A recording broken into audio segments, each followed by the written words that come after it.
Baik, sahabat-sahabat, kita mulai dengan membaca basmalah. Bismillahirrahmanirrahim. Allahumma sholli ala Sayyidina Muhammad wa ala ali Sayyidina Muhammad. Semoga langkah kecil kita ini membuat Allah dan para Rasulnya tersenyum. Dalam Al-Quran dikatakan mereka menyaksikan semua gitu, sepak terjang kita. Walaupun secara fisik sudah tidak ada di alam ini, tapi stage kehidupan dunia ini kan masih on, dan kita termasuk orang yang masih ada di panggung dunia. Dengan skenarionya masing-masing memegang naskah, skrip, ya, memerankan peran tertentu yang harus dijalankan dengan sebaik-baiknya. So give our best performance, gitu ya, supaya membuat Allah dan Rasulnya senang, gitu ya. Sahabat-sahabat, kita sedang menelusuri kisah Musa alaihissalam. Tapi kita flashback sejenak bahwa penting sebenarnya membaca sejarah karena Al-Quran di dalamnya penuh dengan hints sejarah, gitu ya. Bicara tentang kisah Musa, Adam alaihissalam, Nuh, ya. Belum lagi nabi-nabi yang namanya tidak ada di dalam Al-Quran. Nabi Yehezkiel, Nabi Yeremia, Daniel, Yesaya, gitu. Itu semua nabi-nabi besar yang patut dipelajari karena itu menyangkut kisah perjalanan Bani Israel juga sebenarnya. Di dalam Al-Quran, ya, boleh dilihat surat ke-12 ayat 111. Auzubillahi minasyaitonirrajim. Sungguh pada kisah mereka benar-benar terdapat pelajaran bagi orang-orang yang berakal sehat. Jadi ini kalau bahasa terjemahannya agak kurang kena, jadi kita lihat bahasa Al-Qur'annya disebut laqad kana fi qasasihim, di dalam kisah-kisah mereka, ibroh, gitu, bagi mereka yang diulil albab. Jadi pelajaran itu hanya bisa diambil bagi orang-orang yang ulil albab. Itu lebih spesifik tuh. Kalau terjemahannya akal sehat, kita hilang mendapatkan suatu kunci bahwa yang ingin Allah Ta'ala sebutkan di sini adalah ulil albab adalah orang-orang yang mempunyai lub, punya akal hatinya sudah bangun. Jadi bukan sekedar akal rasional yang kita sudah didik, which is that good, gitu ya. Tapi ternyata dalam hidup perlu akal lain untuk membaca dimensi lain, the inner dimension of life. Itu yang kita sering hilaf. Itu yang di dalam suluk kita diajarkan, kita membawa ke sana, berjalan ke sana. To see the other dimension. Karena ada outer dimension, ada inner dimension. Sebagaimana Allah Ta'ala itu ada yang zahir, ada yang batin. Di semua aspek dalam kehidupan ada aspek zahirnya. Kita pun ya manusia secara penampilan zahir yang kita lihat di cermin, mungkin manicure, pedicure ya. Tapi batinnya kan ada lebih dalam tuh. Orang bisa aja terlihat lahirnya rapi, cakep, wah pokoknya kulitnya halus. Batin belum tentu sehalus itu. Atau sebaliknya. Ya. Jadi ada aspek lahir dan batin. Dalam kehidupan pun ya, ketika kita terperosok, cenderung untuk tertawan pada fenomena fisik, pasti pusing. Banyak hal yang nggak masuk akal. Pasti banyak kecewanya, pasti putus asa, pasti gampang broken heart, ya, gampang down dalam kehidupan. Karena tidak melihat aspek batinnya. Itu yang kata Allah Ta'ala, apabila engkau tidak menggunakan akalnya, sungguh Allah menimpakan rijsun, siksa. Rijsun dalam arti kekotoran, ketidakenakan, azab dalam dunia berupa kekhawatiran, kebingungan, ya, hati gelisah, kok tidak tentram, apapun dicoba tapi kok merasa kedamaian itu jauh sekali. Dan manusia selalu mencari objek-objek yang bisa memuaskan dahaga mereka akan sebuah makna kedamaian. Karena pada intinya mereka cari kan kedamaian. Cuma kadang short-sighted gitu, yang mereka lihat hanya jembatannya. Oh, mungkin uang akan memberiku kedamaian. Soalnya kalau ada uang, aku damai. Salah. Buktinya banyak yang uangnya banyak, nggak damai hatinya. Jadi agama membebaskan kita dari Tuhan-Tuhan selain Dia, dari hal-hal yang mengatur kehidupan kita yang tidak hak, yang membuat kita terperosok dalam neraka kehidupan sendiri. In other way, belajar Al-Quran, ya, ini seharusnya membuat orang menjadi lebih bahagia, membuat orang menjadi lebih menerima kehidupannya, ikhlas dengan pengaturan ilahiyah, ya. Semua takdir yang sudah menimpa kita, mungkin ada yang diambil tertentu, ditinggalkan, diganti, itu semua adalah proses transformasi jiwa kita melalui hal-hal yang diolah di dalam semesta kita. Allah punya rencana. Asal kita sabar saja. Asal kita sabar. Jadi pentingnya membaca sejarah adalah tidak hanya sekedar melihat peta, terus kemudian kira-kira visi masa depan, tidak sekedar itu, tapi posisi kita dalam kehidupan di mana. Penting untuk merenung posisi kita dalam kisah Musa ada di mana. Kapan membelah lautnya? Apakah masih di dalam negeri Mesir? Firaunnya yang mana? Nah itu agar Al-Quran bisa berkata-kata menjadi cermin buat diri kita sendiri. Sama sekali bukan untuk melihat yang lain. Karena lakum dinukum waliyadin hukumnya. Yang lain itu dalam genggaman Allah Ta'ala, bukan urusan kita. Adalah betul kita amar ma'ruf nahi mungkar, tapi fokus kita adalah ke dalam diri sendiri. Ya, jadi akal itu di dalam Al-Quran disebut macam-macam. Lub, ya, ada juga fuad, itu tingkatan akal. Tingkatan akal terendah, akal dalam, itu namanya fuad. Kata jamaknya adalah afidah. Akal adalah seperti raga, harus diberi makan. Ini yang kadang manusia kebanyakan lalai. Raganya makannya enak-enak, akal dalam merana. Akhirnya jiwanya tidak bisa berfungsi, tidak bisa melihat, tidak bisa mendengar. Ya. Maka komponen untuk membangun fuad adalah penglihatan dan pendengaran. Itu kenapa dalam Al-Quran berkali-kali diulang. Bukankah kami memberimu penglihatan, pendengaran, dan hati gitu. Hatinya disebut fuad, afidah.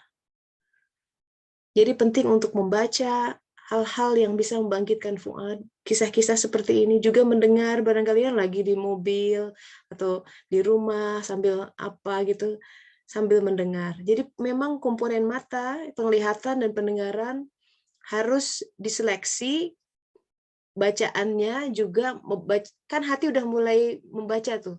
Mana yang kalau dengar pengajian tertentu bikin hati lapang, tenang. Nah itu udah mulai memilih-milih. Ini cocok, Ustadz ini nggak cocok, Ustadz ini cocok. Pilih aja. Karena pilihan itu pun bisa jadi temporary ya. Dulu saya senang dengan Ustadz A, sekarang dengar lagi udah nggak bisa makan. Udah nggak cocok makanannya. Kayak bayi tuh mungkin dulu awal-awal bubur masih suka, nggak bisa makan bakso gitu ya.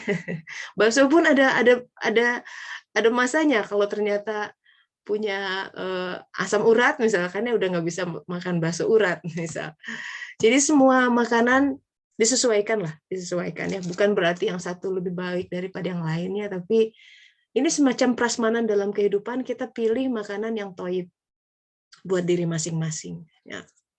Sahabat-sahabat, ketika Musa alaihissalam membawa Bani Israel pindah hijrah dari Mesir, tujuannya ke Yerusalem, inilah path perjalanan mereka kira-kira. Ya. Kairo tuh di sini, coba bayangkan, Yerusalem sana, ini 700 km kira-kira. Itu kalau lebih dari long march, kalau jalan itu mungkin dari Jakarta ke Jawa Timur tuh, jalan kaki, dan medannya gurun ya. Bukan di kita, banyak pohonnya, kiri kanan ada kedai, ya, warung, warteg. Di sana nggak ada. Oleh karena itu, di awal etape perjalanan pun, ya, setelah melintas Laut Merah kan, udah pada teriak-teriak tuh kan Israel, aduh, kok kita jadi merana begini ya, gitu ya. Coba dulu aku nggak ikut Musa hijrah, tetap aja di Mesir, mungkin masih nonton TV gitu barangkali ya, di rumahnya yang nyaman dibandingkan dengan kondisi hijrah seadanya, barang seadanya, kaki sudah melepuh, sendalnya sudah hancur gitu. Itu karakter perjalanan memang. Kalau kita suluk diperjalankan, ya kita mau, aku mau berjalan menuju Tuhan, taubat, ya. Karakter perjalanan itu ya begitu. Bangun di saat orang pada tidur, gitu kan. Ciri-ciri orang yang taubat itu sedikit tidurnya di malam hari. Karena ada rahasia di malam hari. Sesuatu yang kalau siang terlalu sibuk dengan semua aktivitas dunia. Ya. Ciri orang taubat kadang-kadang dibikin sepi, ya, teman-temannya diganti soalnya. Kata Allah ini disapi ya, disaring. Teman-teman yang gini-gini udah tiba-tiba menjauh. Itu memang begitu. Sepi di perjalanan. Tapi kalau kita insya Allah niatnya lillahi ta'ala, ya udah. Yang penting di awal kita ijab qabul sama Allah Ta'ala, ya Allah, I'm embarking this journey, aku jalan ya. Lebaik Allahumma lebaik. Aku jalan, aku serahkan diriku sepenuhnya padamu. Udah setelah itu kalau kita udah ijab qabul, dia terima. Setelah itu gak usah khawatir, kita dalam genggaman dia. Pasang surutnya, sempit lapangnya, dia aturkan. Nanti kan kita kalau begitu kita mengeluh-ngeluh, nanti kita teringat, oh iya ya, aku kan udah ijab qabul sama Allah Ta'ala, masa malu deh gitu. Udah sabar aja dulu. Makanya menghadapi hidup itu, mintalah pertolongan, kata Allah Ta'ala. Kan dalam surat Al-Fatihah dibilang, iya karena budu wa iya karena stain, hanya pada engkau aku mengabdi, hanya pada engkau aku minta pertolongan, gitu kan. Apa itu pertolongan? Bagaimana minta pertolongan? Di surat lain dikatakan wasta'inu bis-sabri was-shalah. Mintalah pertolongan dengan sabar, sholat. So that's walaupun sepertinya simple and kok gitu-gitu aja. Aduh, coba buktikan. Sama sekali tidak gitu-gitu aja. Ilmunya dalam. Mintalah pertolongan, sabar, sholat, sabar, sholat. Nah, ini perjalanan ya. Perjalanan dari Mesir ke Yerusalem atau Darussalam, ini sebenarnya merupakan hijrah dari bumi lama ke bumi baru. Karena Allah Ta'ala tuh ingin menyampaikan manusia kepada kehidupan yang paling hak. Perhatikan 700 km, angka-angka itu biasanya bicara, gitu ya. Jadi 700 km itu kalau 7 tuh sama dengan kira-kira 7 hari. Gitu. Penempuhan 7 hari pembentukan manusia. Di dalam surat Fussilat, ya, boleh lihat surat ke-41, di situ disebutkan tentang 6 masa penciptaan manusia. Yang 4 masa adalah penciptaan bumi, 2 masa penciptaan lelangit. 4 masa adalah penciptaan akal pikiran kita. Sampai usia 40 tahun, kita digembleng dengan berbagai hal. Dari masa kecil, ya, remaja, dewasa. 40 tahun tuh mestinya udah matang berpikirnya. Sudah mulai fokus membaca diri. Karena ada di surat Al-Ahqaf doa memasuki usia 40 tahun. Ada rahasia di situ. 40 tahun. Di doa itu, Robi auzi'ni an ashkura nikmataka allati an'amta alayya, gitu kan. Untuk mensyukuri nikmat intinya. Dan syukur itu kata besar karena susah manusia itu untuk bersyukur saking dia sangat tidak kokoh berpijak di koordinatnya, di kehari iniannya, di masa ke masa. Dia lebih cenderung liar pengen ini, pengen itu. Yang ada di hadapan dia abaikan. Karena hawa nafsunya menganggap itu yang lebih keren, itu yang lebih penting. Ya. Padahal Allah Ta'ala berfirman, apa yang baik buatmu belum tentu. Apa juga yang buruk bagimu belum tentu. Nah, itu tuh kita dalam posisi yang sebenarnya harus berserah diri dari saat ke saat. Gitu. Ya, tentang ke-40 tahunan ini, di dalam surah, di kisah Musa juga disebutkan tentang 40 malam. Jadi 4 masa pembentukan tuh. Di surat Al-A'raf 42 kalau mau lihat silahkan. Tentang dikatakan kami telah menjanjikan kepada Musa 30 malam sebenarnya. Dan kami sempurnakan malam itu dengan 10 lagi. Maka sempurnalah waktu yang ditentukan oleh Robmu 40 malam. Gitu. Itu tentang 40 malam di Tursina. Di mana di situ Musa telah meresumi usia 40 tahunnya. Perhatikan sahabat-sahabat, setiap nabi itu punya gunungnya masing-masing atau bukit setidaknya. Nabi Musa punya Tursina. Nabi Daud alaihissalam punya Sion, Bukit Sion. Nabi Muhammad SAW punya Jabal Nur, gitu ya. Nabi Isa punya Bukit Zaitun, gitu. Jadi fungsi gunung, bukit, gunung itu di dalam surat Fusilat juga dikatakan sebelum ada gunung-gunung, pasak-pasak itu, bumi itu gempa terus. Lalu Allah pasak tuh, gunung tuh kayak paku kan di atasnya keluarnya segitu, di bawahnya menancap gitu. Oleh karena itu agama-agama animisme ya, orang dari yang dulu bahkan udah sense itu gitu. Sebelum datang nabi-nabi itu ada animisme. Mereka perginya ke gunung-gunung. Simbol-simbol piramid ya, semua bicara tentang ketinggian, itu menciptakan gunung-gunung karena memang natur manusia cenderungnya mencari sang pencipta. Sebenarnya ada hubungan antara gunung dengan aspek diri. Apa itu komponen gunung di dalam diri kita? Sesuatu yang membuat kita nggak gempa-gempa gitu. Sesuatu yang membuat kita kokoh. Sesuatu yang membuat kalau terjadi sesuatu ya, ada ujian lah, kehilangan lah, ada yang dicerabut dari diri kita, plan didn't go well gitu, rencana ini ternyata gagal gitu. Itu orang cenderung gempa. Tapi apa yang membuat dia kokoh? Apa itu gunung di sini adalah sebenarnya akalnya. Mulai dari akal pikiran saja, mulai dari berpikir benar saja, reasoningnya benar aja. Itu sudah memantapkan kehidupan seseorang. Common sense-nya jalan, itu saja sudah sangat membantu. Kita belum bicara akal dalam ya, tapi akal luar yang dibantu. Dan itu fungsi pendidikan sebenarnya. Pendidikan yang benar. Makanya jangan membeo-beo gitu. Anak-anak itu disuruh critical thinking, reasoning gitu. Tapi kok nggak mungkin. Nah gitu, itu sangat membantu. Itu yang dimaksud dengan ketika Musa naik ke Tursina.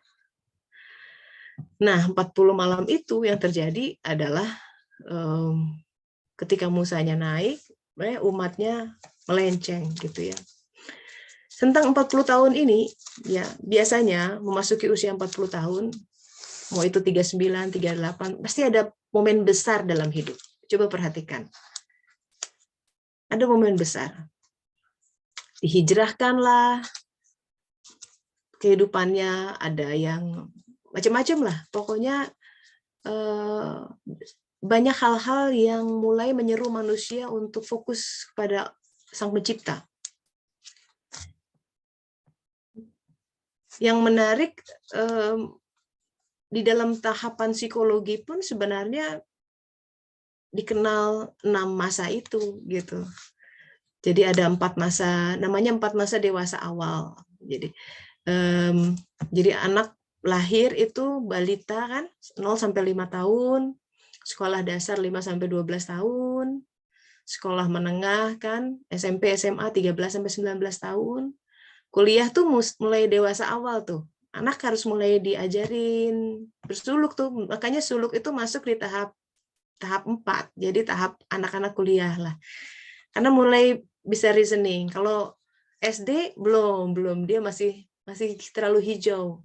Biar dia melampaui banyak hal dalam kehidupan dulu. Pernah jatuh cinta mungkin, pernah ditolak gitu ya. Emosinya masih dimatangkan dulu. Nah, kemudian memasuki masa dewasa di usia 64 tahun, lalu di atas 65 tahun kalau dalam klasifikasi psikologi itu maturity gitu harusnya. Nah, sahabat-sahabat 40 tahun ke atas itu fase seseorang harusnya mulai mengidentifikasi dharmanya, misi hidupnya. Artinya dia sudah mengorbit harusnya dalam lintasan jalur yang Allah kehendaki. Mengorbit ini tidak mudah ya. Kalau di kitab Nabi Idris ada bintang yang telat ngorbit, nah, sekian detik. Waduh, itu hukumannya berat sekali. Kita telatnya mungkin ordernya bukan detik, tahunan. Bagaimana kita mesti minta maaf sama Allah Ta'ala karena telat. Karena terlampau banyak nengok kiri kanan gitu loh, nggak fokus dalam menempuh Shirathul Mustaqim. Padahal kita baca Al-Fatihah sejak SD. Sampai sekarang nggak ngerti yang mana Shirathul Mustaqim. Itu harus jadi perenungan. Kunci siapa kita itu sudah digelar selama 40 tahun clear. 4 masa. Jadi coba lihat-lihat album ke belakang. Kalau ada diary gitu ya, renungkan apa yang Allah berikan dalam fase 40 tahun awal. Itu semua modalnya sudah ada. We have all the piece of puzzle. Tinggal disusun. Masih berserakan.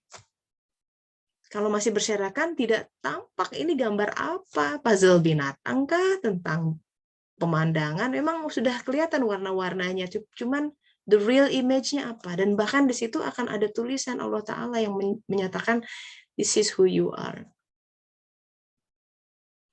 Bayangkan ya, jadi nggak ada tuh yang namanya salah jalan. Kalau it's done ya, sudah terjadi 40 tahun, itulah takdir. That's the best. Tugas kita, jihad kita, untuk paham kenapa itu yang terbaik. Selama kita belum bisa bilang ma khalaqta hadza batila, memang berarti lubnya belum nyala, belum sampai ke tingkat itu. Karena hanya ulil albab yang bisa mengatakan Rabbana ma khalaqta hadza batila. Akalnya sudah teraktivasi oleh rahmat cahayanya. Balik lagi, gimana dapat rahmat cahayanya? Sabar, sholat, sabar, sholat. Ya. Jadi elemen awal untuk mengidentifikasi tadi disebutkan dengan dharma ya, misi hidup, kita harus banyak jujur. Sebenarnya dalam hidup tuh nggak boleh terlalu banyak mendikte Tuhan. Udah syukur, apapun disyukuri ya. Bentuk tubuh kayak begini ya. Kemampuannya ada positif, ada negatif. Pasti seseorang punya kelebihan dan kekurangan. Ada ilham, lain-lain ya, skills. Itu harus dibaca dengan jujur, tanpa topeng. Apa adanya. Tanpa kejujuran, tidak mungkin orang akan menemukan Shirathul Mustaqim. Tidak mungkin orang akan menemukan ini nih pekerjaanku. Aku akan fokus di sini sampai till the end of time. Harus menemukan itu. Tidak mudah karena memang setan akan mempertakuti dengan kefakiran. Kalau situ gimana makan, gimana ini, takut tidak cukup, takut dianggap gagal ya. Mana bentar lagi mau lebaran. Nanti kan suka kalau lebaran kumpul sama yang lain ditanya, sekarang kerja di mana? Sekarang takut dicibir oleh keluarga gitu ya, takut dipandang. Itu jihadnya. Takut dipandang nggak keren, ya. Yang lain udah ganti mobil. Saya 10 tahun gini-gini aja. Gitu tuh merasa gagal tuh. Nah, itu kan hawa nafsunya. Itu jihadnya. Ya, sementara seseorang itu harus rela diatur oleh Allah Ta'ala, itu berserah diri.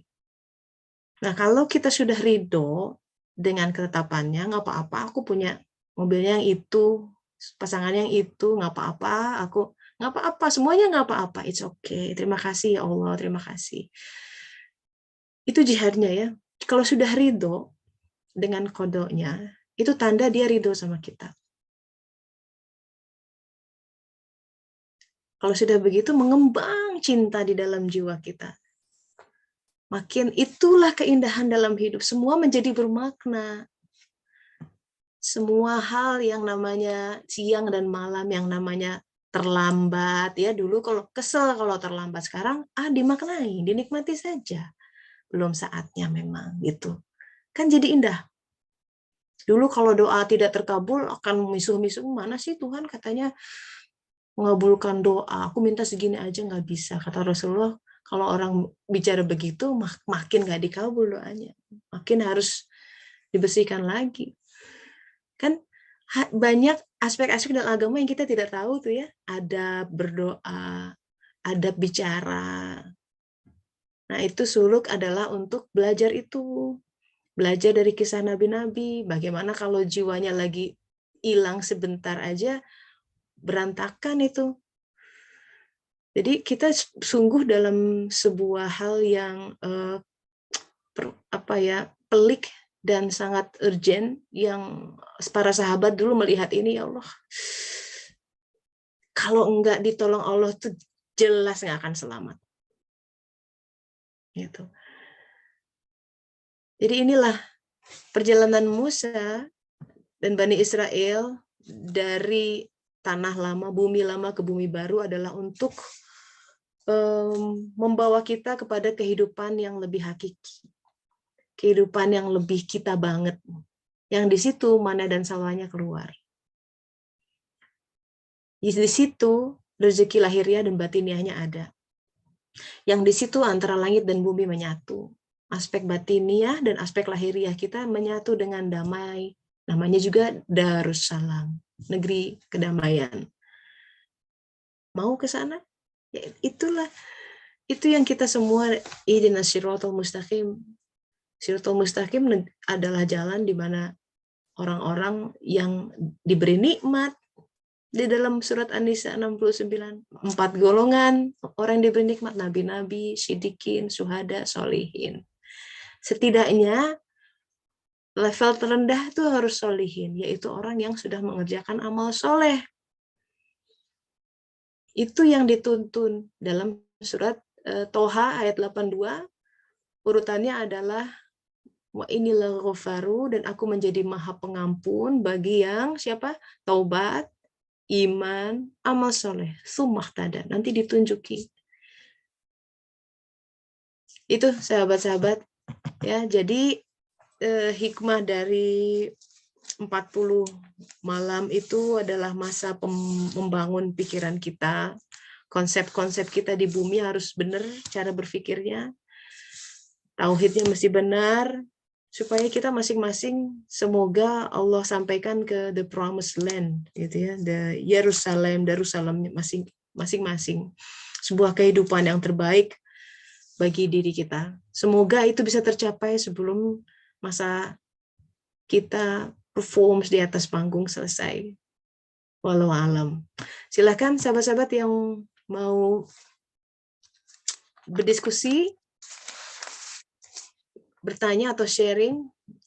Ini saya bacakan dulu yang di chat. Bisakah kita meninggalkan Mesir kita berkali-kali, lalu berkali-kali membelah laut dalam hidup? Ya, memang begitu biasanya. Namanya juga tawaf ya. Tawaf tuh nggak cuma sekali, 2 kali. Momen ininya, fenomenanya macam-macam. Ada Mesir kecil, Mesir sedang, Mesir besar, Laut Merah yang ke-1, kedua. Itu namanya sa'i dan tawaf. Bolak-balik, circling. Betul.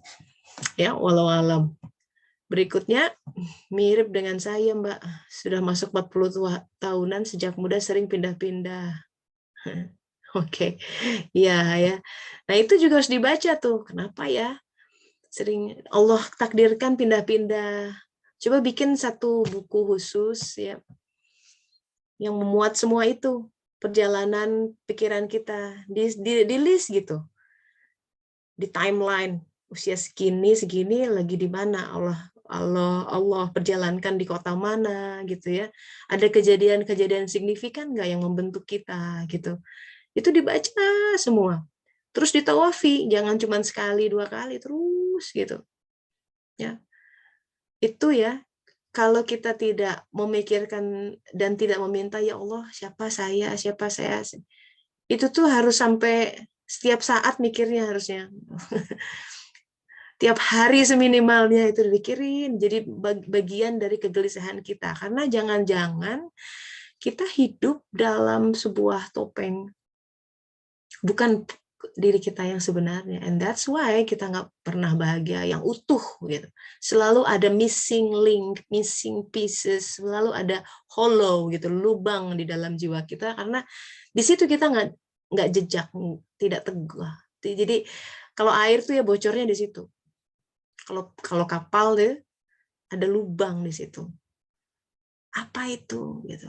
Berarti koordinatnya belum presisi. Nah, kepresisian itu yang kita cari dalam kehidupan. Makanya harus minta. Ya, Rasulullah pun minta gitu. Jangan engkau serahkan diriku pada diriku walau sekejap. Meminta untuk, ya Allah, tolong ilhamkan pemikiran-pemikiran, ide-ide yang hak saja gitu. Karena orang kebanyakan ide juga pusing. Benar nggak? Pengen ini, pengen itu. Oh, pusing. Waktunya terbatas, tenaganya terbatas. Udah mending Allah pilihkan aja deh, ya Allah. Keinginanku dipilihkan aja, teman-temannya mending dipilihin aja. Semua to-do list-nya yang mana ini disaring, ya Allah, supaya aku fokus. Nah, kekurangan kita tuh suka nggak minta. Jadi Allah biarkan, kalau nggak minta, biarkan kepada kemampuan diri sendiri, karena kita cenderung play God gitu kan, to-do list. Makanya Ibnu Athaillah berkata gini, kalau orang berakal, bicara tentang akal ya, begitu bangun pagi, itu pikirannya bukan hari ini aku mau ngapain ya, ini, nggak gitu. Pikiran yang pertama adalah, ya Allah dulu ya Allah, Engkau ingin aku berbuat apa hari ini. Jadi beda tuh, dia yang direct, biarkan dia bekerja dari belakang. Dan itu fungsi jadi khalifah sebenarnya. Khalifah itu representatif. Ya. Dulu saya kerja di perusahaan farmasi, ada medical representative. Representatif itu ya, harus bicara sesuai dengan yang direpresentasikan. Kalau kata Allah ini baru jadi representatif sesungguhnya, jadi khalifah. Fil ard gitu, yang sesungguhnya. Nah, setidaknya ayo kita mulai perbaiki dari mulai subuh deh. Ketika memulai hari itu penting banget ya. Be humble, sholat subuh tuh yang khusyuk ya, anggap ini hari terakhir. Ya Allah, kalau ini hari terakhir hamba, dan Engkau tahu betapa sedikit bekal hamba, betapa jauh perjalanan, dan Engkau tahu betapa banyak kekurangan, hijab-hijab diri, yang jika hamba itu bawa ke alam nanti celaka betul. Jadi hanya memohon ridhonya, hanya memohon rahmatnya, bimbing di hari ini. Aku serahkan diriku sepenuhnya, kehidupanku sepenuhnya padamu. Apapun yang terjadi, yakin ini dari Allah Ta'ala. Bimbing setiap pikiran, bimbing kata-kata, bimbing lisan, bimbing hati, gitu ya. Setidaknya di pagi hari. And yes, we're going to forget, ya. Kita akan lalai on the way, akan marah lagi, kejeblos lagi. And that's why ada sholat 5 kali sehari seminimalnya. Di waktu-waktu sholat itu, jadi kelalaian yang terjadi antara subuh dan zuhur, dihapus lagi, coba nangis lagi gitu ya di waktu zuhur. Nanti antara zuhur asar lupa lagi, ya kan? Datang lagi gitu. Come and come. This is not caravan of despair, kata Rumi gitu. Walaupun engkau berkali-kali berdosa, lalai, datang terus, kata Allah. Datang. Dia selalu membukakan tangannya. Adalah kita yang ketika tidak mau datang, ya sudah. Selama masih ada nafas, sahabat-sahabat, setidaknya lakukan itu. Ya, ada di chat nih. Kita lihat. Sebentar. Kalau diamati ada beberapa kejadian yang berulang, betul. Memang biasanya berulang-ulang. terbuka lagi satu hijab. Alhamdulillah. Saya merasa proses meninggalkan Mesir, membelah laut pertama. Oke. Iya, iya. Di sini ini introspeksi untuk diri ya. Alhamdulillah, Mbak Karimah tertarik membahas takdir. Misalkan saya tahu ada pilihan takdir yang saya rasa saya salah pilih, tapi sudah berlalu ya 4 tahun yang lalu. Apakah sebaiknya saya kembali on track ke pekerjaan yang tadi? Atau, nah ini 4 tahun sih udah kadaluarsa ya. Misalkan kita tuh harus jadi hamba sang waktu. We have to work with the flow. Itu beneran tuh. Itu the meaning of tasbih. Tasbih itu mengalir sabaha di dalam kehendaknya. Oke, kita punya referensi tidak on the track. Kayak kita juga nggak tahu ya, walau alam kan. Apa yang kita anggap on the track belum tentu on the track gitu lah kira-kira kata-kata Allah Ta'ala. Jadi kita harus nantiasa dalam ketakutan sebenarnya. Jangan pede, ini pilihan Allah.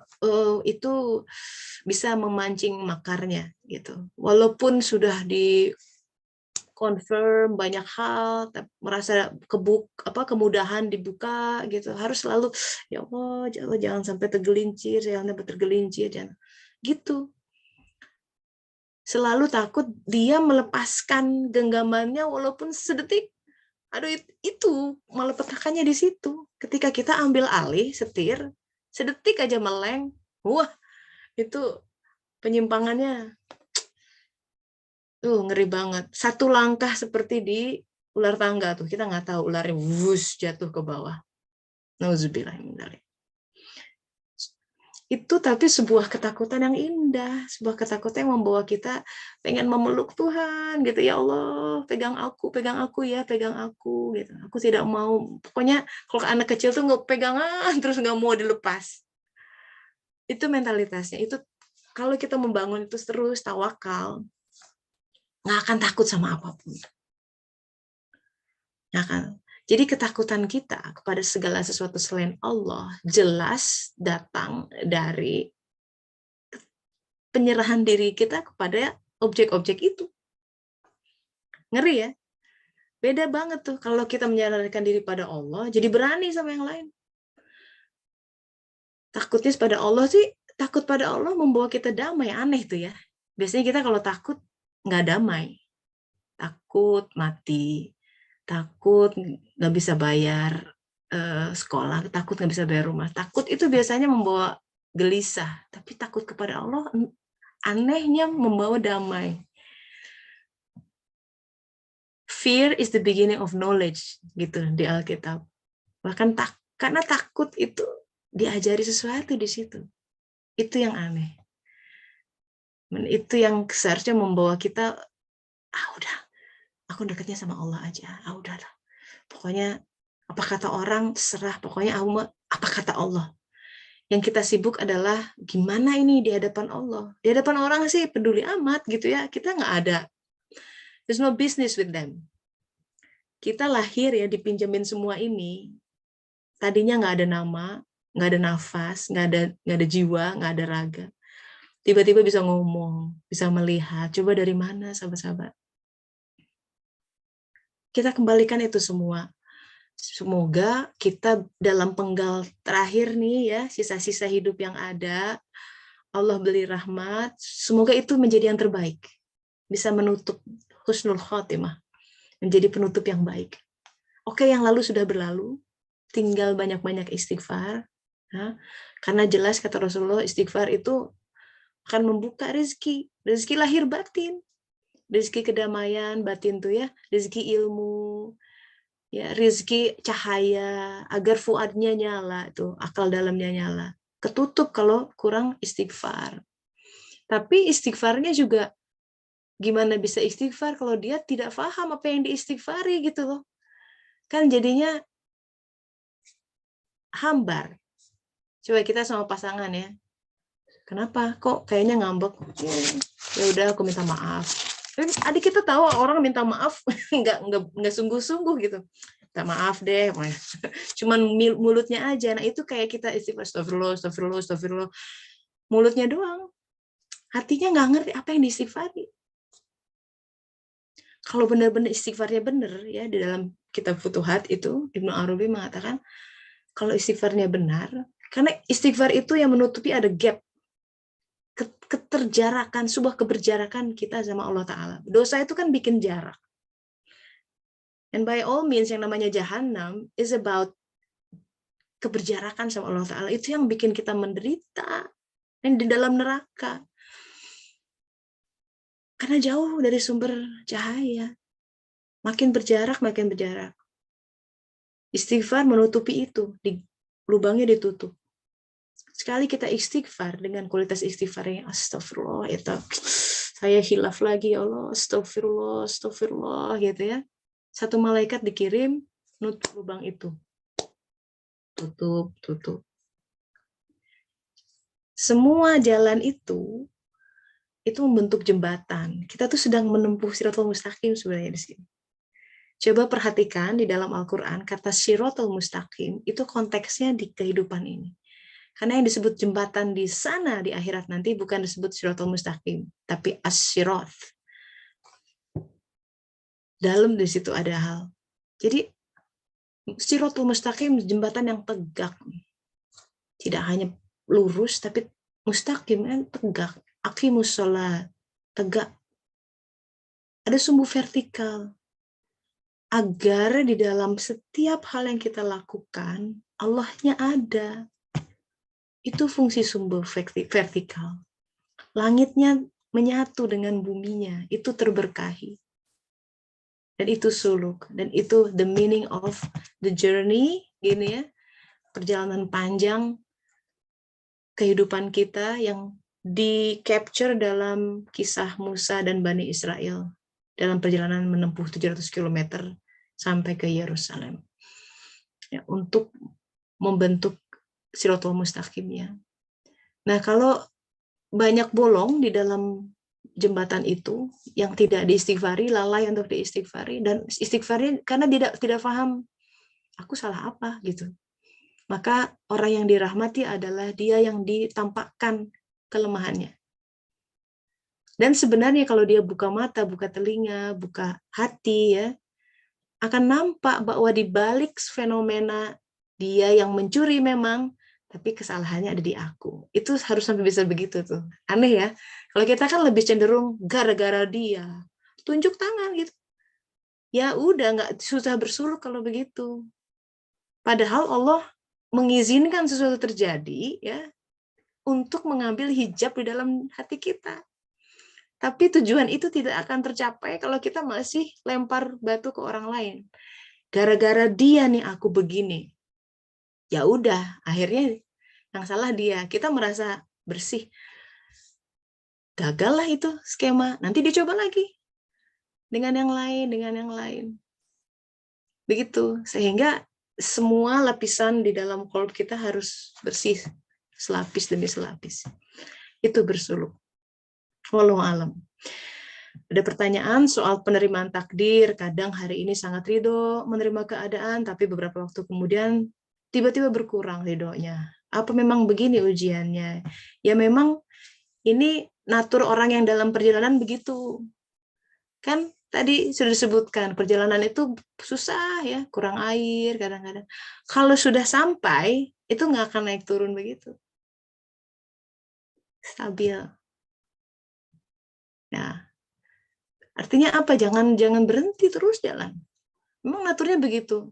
Kadang-kadang sabar, kadang enggak. Itu natur orang dalam perjalanan.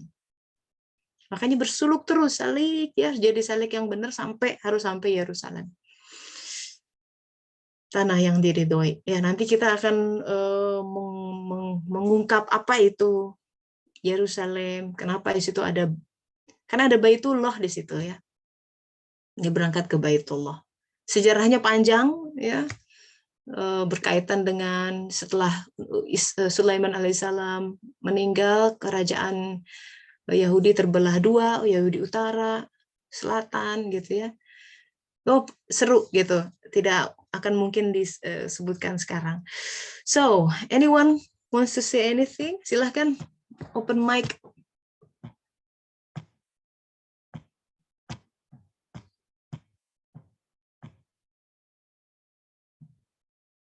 Masih merenung. Alhamdulillah. Silahkan mau share juga boleh. Ya.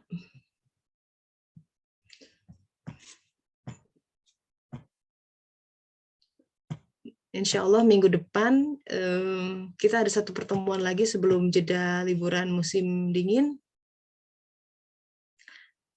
Ya, apakah betul orang bisa tenang stabil di dunia ini? Ya, definitely. Dan itu setiap orang punya kapabilitas ke situ. Itu yang disebut sakinah. Sakinah itu oh sakinah samawa. Sakinah mau ada orang sakinah itu dari mana datangnya? Itu sakinah. Konsepnya dalam, harus sampai Yerusalem. Baitullah kalau di surat An-Nur 35 tuh misbahnya udah harus menyala gitu. Sakinah itu dari situ.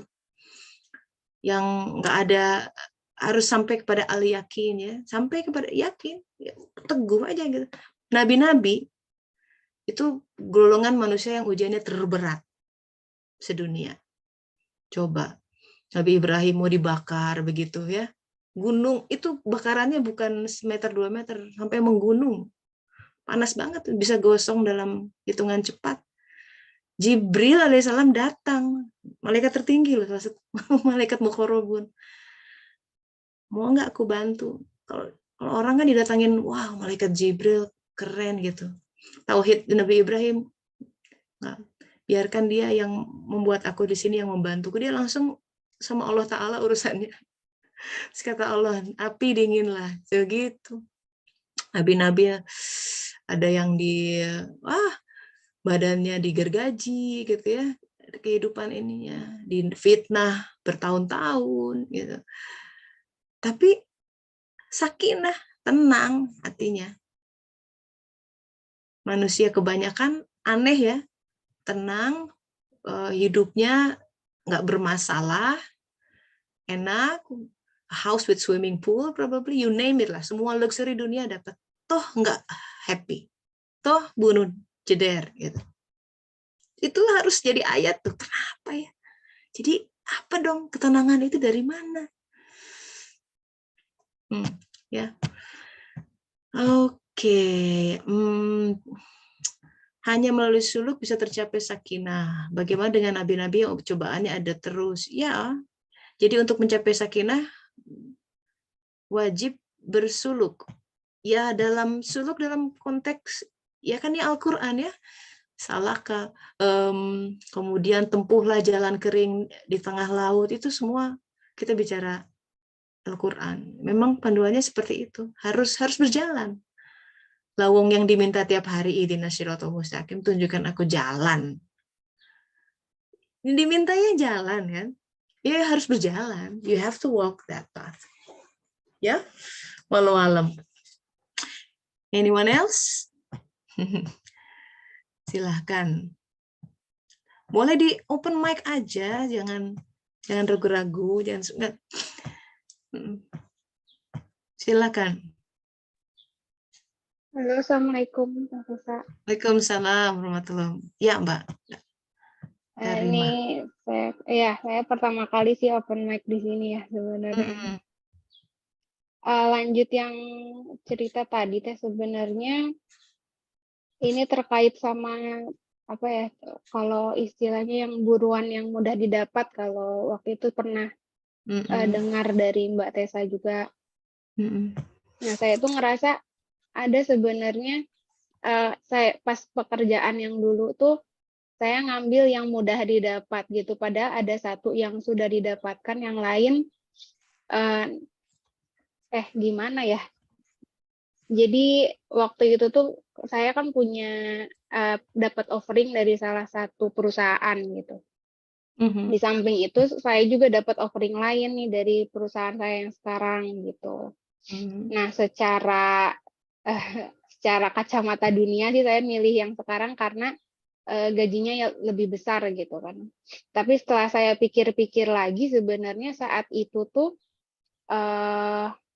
di yang pilihan pertama itu saya lolos dengan apa ya bisa dibilang mudah gitu. Nah, tapi di pilihan yang saat ini saya kerja di sini itu entah kenapa banyak halangan gitu Teh sebenarnya. Kayak misalkan pas mau interview tiba-tiba koneksinya jadi gak ada gitu. Padahal sebelumnya saya udah coba koneksinya lancar-lancar aja, tapi pas mau interview tiba-tiba gak bisa gitu. Terus udah gitu udah koneksinya nggak bisa, akhirnya via telepon biasa. Via telepon biasa juga tiba-tiba nggak bisa juga. Kan itu sebenarnya suatu keanehan ya. Harusnya kan kalau seluler biasa lancar-lancar aja gitu biasanya. Iya. Terus saya pikir-pikir lagi kok kayaknya dulu tuh saya dihalang-halangin sebenarnya ke sini. Saya jadi mikir apa jangan-jangan saya sebaiknya bukan di sini gitu kan. Setelah refleksi ke belakang gitu. Iya. Mikir Tapi yang di tempat yang sekarang itu gimana? Ada suatu hal yang didapat nggak? Hal yang positifnya apa? Masya Allah sih Teh senangnya di yang sekarang itu dikumpulkan dengan orang-orang yang baik gitu ya. Lingkungannya Masya Allah gitu Teh, kayak misalkan ini apa soal ibadahnya juga bagus-bagus kan, lingkungan tuh di lingkungan itu. Jadi kayak misalkan sholat duha itu biasa orang-orang kalau yang lagi ngantor kadang jam 8, jam 9 tuh pada ke musola, sholat duha, terus kayak pas azan langsung berhenti semua meeting langsung pada ke masjid gitu kan. Sebenarnya secara lingkungan bagus sih dan saya senang gitu di sini kalau secara lingkungan.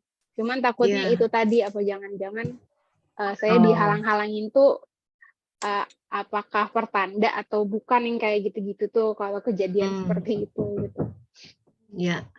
Nah, hal-hal seperti ini ya, terima kasih Mbak udah sharing. Hal-hal seperti ini kan kita butuh klarifikasi dalam kehidupan ya. Kan ketidakjelasan itu bikin tidak damai ya. Ada yang shaky gitu di situ. Benar nggak ya dulu? Apakah saya di sini benar nggak? Ini momen fakir kita. Itu sebenarnya hari raya tuh kalau orang menemukan ruang fakirnya. Ketika kita tak berdaya sebenarnya, itu Allah ingin datang. Allah ingin memperkenalkan dirinya secara personal. Undang dia datang, ya. Sholat hajat kalau perlu, ya ikuti syariat Rasulullah aja, sesimpel itu kok. Ada macam-macam, ada sholat hajat, ada sholat tobat, ada itu buku-buku sholat sunnah buka aja tuh, ada opsinya mau yang mana sholatnya, ada sholat tasbih, ya macam-macam. Jadi bangunlah sebuah ibadah khusus. Ya sahabat-sahabat, kalau kita mau jadi hamba yang spesial di matanya, di pandangannya, ibadahnya mesti spesial. Kalau mau suluk ya, kalau tips saya sih, jangan cuma sholat wajib, tekor, ya buat jiwanya tuh loh.